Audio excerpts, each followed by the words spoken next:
जय श्री कृष्णा दोस्तों, गरुड़ पुराण के चौथे अध्याय में आप सभी का स्वागत है। आज के इस अध्याय में नरकप्रद पाप का वर्णन किया गया है, तो चलिए शुरू करते हैं। गरुड़ जी बोले, हे केशव, हे प्रभु, किन कर्मों से प्राणी महामार्ग में जाता है, किन कर्मों से वैतरणी नदी में गिरते हैं और किन पापों से नरक में जाते हैं, सो मुझसे कहिए। तो श्री हरि भगवान बोले, हे गरुड़, जो सदा अशुभ कर्मों में रत रहते हैं और कभी शुभ कर्म नहीं करते, वे ही एक नरक से दूसरे नरक को जाते हैं। धार्मिक लोग पूर्व, पश्चिम और उत्तर इन तीनों मार्ग से धर्मराज के पूर्व में जाते हैं और पापी लोग केवल दक्षिण मार्ग से वहां जाते हैं।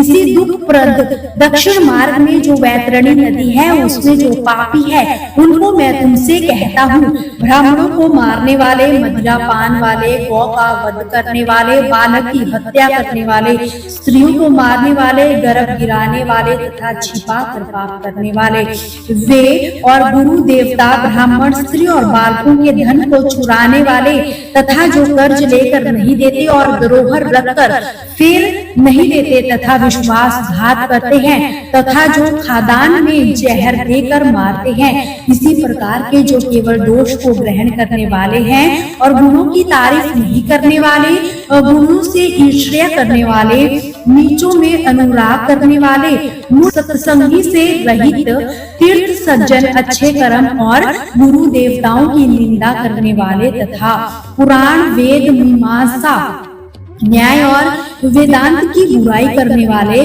किसी को दुखी देखकर प्रसन्न होने वाले और किसी को हर्षित देखकर दुख देने वाले, खोटे वचन बोलने वाले, सदा दुष्ट चित्त रहने वाले तथा हितकारक वचन और शास्त्र की बात को कभी ना सुनने वाले और मानने वाले एवं अपने को बहुत बड़ा समझने वाले, मूढ़ होकर भी अपने को पंडित मानने वाले, ऐसे लोग तथा अन्य बहुत से धर्म से रहित पापी दिन रात रोते हुए यम मार्ग में जाते हैं तथा यमदूतों द्वारा प्रताड़ित होकर जो पापी लोग वैतरणी नदी में जाकर गिरते हैं, उनको मैं तुमसे कहता हूँ, माता पिता, गुरु, आचार्य और पूज्य का जो अपमान करते हैं, वे उस वैतरणी नदी में डूब जाते हैं। जो मनुष्य पतिव्रता, शीलवती, कुलवती और नम्र स्वभाव वाली स्त्री को बैर से त्याग देते हैं, वे वैतरणी नदी में गिरते हैं। सज्जनों के हजारों गुणों में जो दोष ढूंढते हैं और उनका अपमान करते हैं, वे वैतरणी नदी में गिरते हैं। ब्राह्मणों को देने का संकल्प लेकर फिर यथार्थ रूप से नहीं देते और उनको बुलाकर इनकार कर देते हैं, वे दोनों वैतरणी नदी में सदा ही गिरते हैं। और जो दान देकर छीन लेते हैं या दान देकर पश्चाताप करते हैं अथवा दूसरों की आजीविका छीन लेते हैं या दान देते को रोकते हैं, वो भी वैतरणी नदी में गिरते हैं। जो यज्ञ का नाश करता है तथा कथा में विघ्न करता है और जो किसी के खेत की सीमा को हरता है तथा गौओं के चरने की भूमि को जोतता है, जो ब्राह्मण होकर गुड़, खांड, तेल, नमक, घी, दूध आदि रसों को बेचता है और जो 5 प्रकार की विषरी स्त्री का पति होता है तथा वेदोक्त यज्ञ से अन्यंत्र अपने लिए पशुओं का संहार करता है, वो वैतरणी नदी में गिरता है। जो ब्राह्मण के कर्म को त्याग कर मांस खाता है, मदिरा पान करता है तथा जो उच्छृंखल, जो बंधनहीन हो, स्वभाव का हो और शास्त्रों का अध्ययन ना करता हो, वो वैतरणी नदी में गिरता है। जो शूद्र होकर वेद के अक्षरों को पढ़ता है, कपिला गाय का दूध पीता है, यज्ञोपवीत धारण करता है और ब्राह्मणी का पति होता है, वो वैतरणी नदी में पड़ता है। जो राजा की स्त्री यानी कि रानी की अभिलाषा करता है, वो पर स्त्री का हरण करता है, जो कन्या में काम की वासना करता है और जो सती स्त्रियों का सतीत्व नष्ट करता है, ऐसे लोग तथा अन्य बहुत से निषिद्ध आचरण करने वाले और कर्तव्य कर्म को त्यागने वाले मूढ़ वैतरणी नदी में निश्चय ही गिरते हैं। हे गरुड़, सब नरकों में मुख्य नरक वैतरणी ही है, इसलिए पापियों को उसमें ही गिराया जाता है। अधर्म दैहिक यानी कि मरने के बाद पिंड दान आदि क्रिया नहीं की गई है। वे उनमें भारी दुख भोगकर उसके किनारे के वृक्ष पर जाते हैं जो झूठी गवाही देते हैं और झूठे धर्म से तत्पर है अथवा छल से या चोरी से धन संचय कर जीवन निर्वाह करते हैं और जो बहुत से वृक्षों को काटते हैं तथा तीर्थ व्रत को छोड़कर विधवा के धर्म को नष्ट करते हैं। जो स्त्री अपने पति पर दोष लगाकर पुरुष को मन में धारण करती है, ये सब शाल्व वृक्ष पर बहुत देर दुख भोगते हैं। ताड़न करने से जो पापी वृक्ष से गिर पड़ते हैं उनको यमदूत नरक में छोड़ देते हैं। नरकों में जैसे पापी गिरते हैं उसका वर्णन अब मैं तुमसे करता हूँ। और जो नास्तिक, जो ईश्वर को नहीं मानते, मर्यादा भंग करने वाले, कायर, विषय लोलुप, पाखंडी और कृतघ्न किए गए उपकारों को नहीं मानने वाले, वे भी नरक में जाते हैं। कुएं, तालाब, बावड़ी, देवालय और प्रजा के घरों को तोड़ने वाले नरक में जाते हैं। स्त्री, बालक, नौकर और पुरुषों, गुरुओं को भूखा छोड़कर जो स्वयं खाते हैं तथा देव और अपने सितारों पितरों की पूजा छोड़ देते हैं, वे नरक में जाते हैं। कील, बांध, कांट, पत्थर और कांटों से जो रास्ते को रोक देते हैं वे नरक को जाते हैं। शिव, पार्वती, भगवान, सूर्य, गणेश और विद्वानों की जो मनभागी पूजा करते हैं वे नरक में जाते हैं। जो ब्राह्मण अपनी सेज पर दासी को सुनाता है वो निश्चय ही अधोगति को प्राप्त होता है। जो शूद्रा से संतान उत्पन्न करता है वो ब्राह्मणत्व से हीन हो जाता है।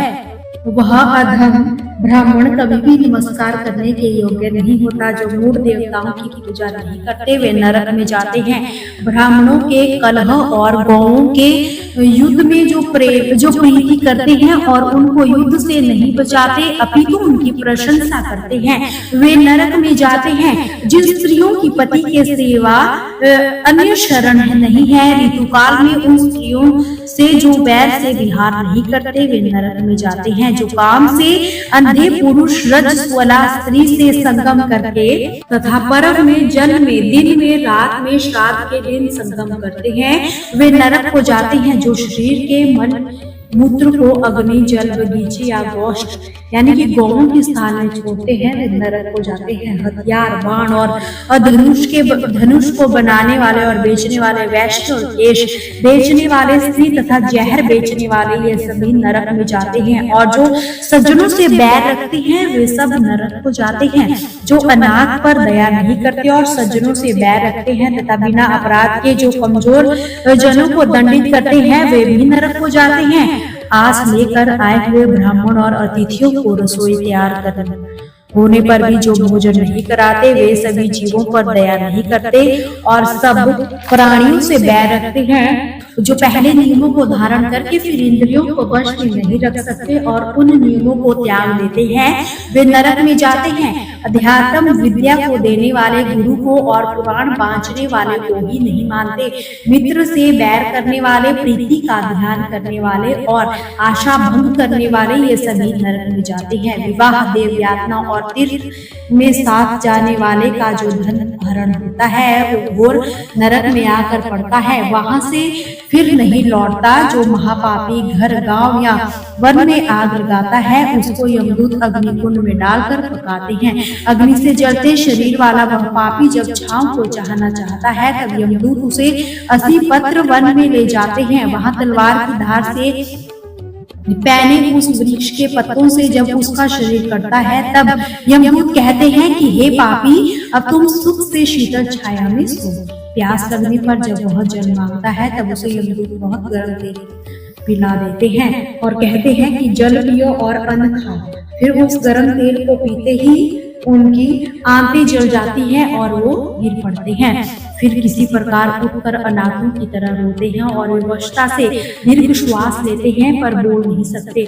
हे अति प्रिय गरुड़, इस प्रकार मैंने संक्षेप में तुमसे पापियों की बहुत सी यातनाएं रही है। उनको विस्तार पूर्वक कहने से क्या है, वे तो सब शास्त्रों में वर्णित है। इस प्रकार हजारों स्त्री पुरुष प्रलय का तक घोर नरक में पड़े रहते हैं, फिर अपने पापों का अक्षय फल भोगकर वही नरक में पैदा होते हैं अथवा पृथ्वी पर आकर स्थावर आदि की योनि में उत्पन्न होते हैं। वृक्ष, गुलमलता, बेल, पर्वत और तृण, इनको स्थावर कहते हैं। ये सब मोह से घिरे रहते हैं। कीड़े, पशु पक्षी, कंचर और देवता, ये 84 लाख योनि में कहे गए हैं। इन सब योनियों में घूमकर फिर मनुष्य योनि में जाता है, परंतु नरक से आए हुए प्राणी जो मनुष्य योनि में जाते हैं वे चांडाल की योनि में जन्म लेते हैं। वहां भी पूर्व जन्म के पापों के कारण वे बहुत दुख पाते हैं। गलित, कोढ़, जन्मांध और बड़े बड़े रोगों से युक्त स्त्री पुरुषों को देखकर निश्चय ही जान लेना चाहिए कि ये पाप भोगकर आए हैं। तो दोस्तों, ये था गरुड़ पुराण सारोद्वारे का अध्याय 4 नरक प्रद पाप निरूपण वर्णन। तो जल्द ही मिलते हैं अध्याय 5 के साथ कि गरुड़ पुराण के अध्याय 5 में क्या लिखा है। जानने के लिए बने रहिए हमारे साथ, चैनल को सब्सक्राइब करके जरूर जाइए।